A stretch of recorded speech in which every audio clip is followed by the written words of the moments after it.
आज हामी एउटा सानो तर अत्यन्त गहिरो अर्थ पुगेको कथा सुन्छौँ। आमाको गर्भमा भएका दुई शिशुहरूको संवाद। यो केवल कथा होइन, यो हाम्रो जीवन, हाम्रो विश्वास, हाम्रो शङ्का र चेतनाको यात्रासँग जोडिएको एउटा दर्पण हो।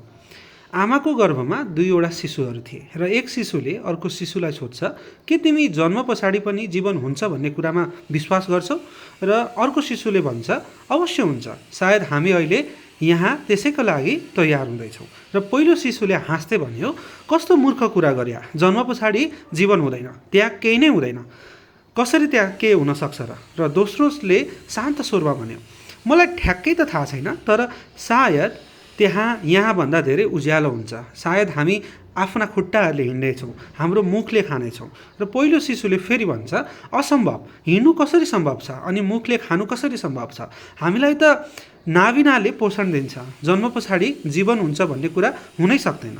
र दोस्रो शिशुले फेरि भन्छ, तर मलाई लाग्छ त्यहाँ केही त छ, सायद यो संसार हाम्रो यो संसारभन्दा फरक हुनेछ।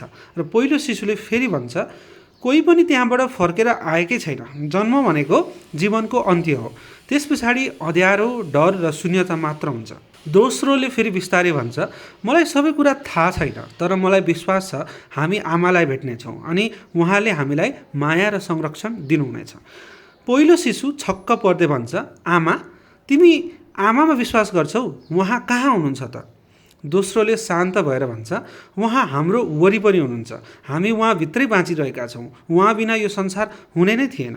र पहिलोले भन्यो, म उहाँलाई त देख्न सक्दिनँ, त्यसैले उहाँ हुनुहुन्छ भन्ने कुरासँग चाहिँ म मान्दिनँ, यो तर्कसँग म मान्दिनँ। र दोस्रोले फेरि मधुर आवाजमा भन्छ, कहिलेकाहीँ जब हामी मौन हुन्छौँ, हामी उहाँको आवाज सुन्न सक्छौँ, उहाँको उपस्थिति महसुस गर्न सक्छौँ।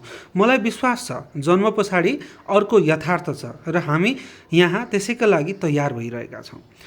र यो कथा हामीलाई एउटा गहिरो प्रश्न सोध्छ, के हामी देखेका कुरा मात्र सत्य हुन्छ भनेर सोध्छौँ कि अझै केही छ जुन हामीले महसुस गर्न बाँकी छ? जीवन केवल देखिने सीमामा मात्र सीमित छैन, कहिलेकाहीँ सत्य बुझ्न र मौन हुन पनि आवश्यक छ। कृपया यो भिडियो सेयर गर्नुहोला।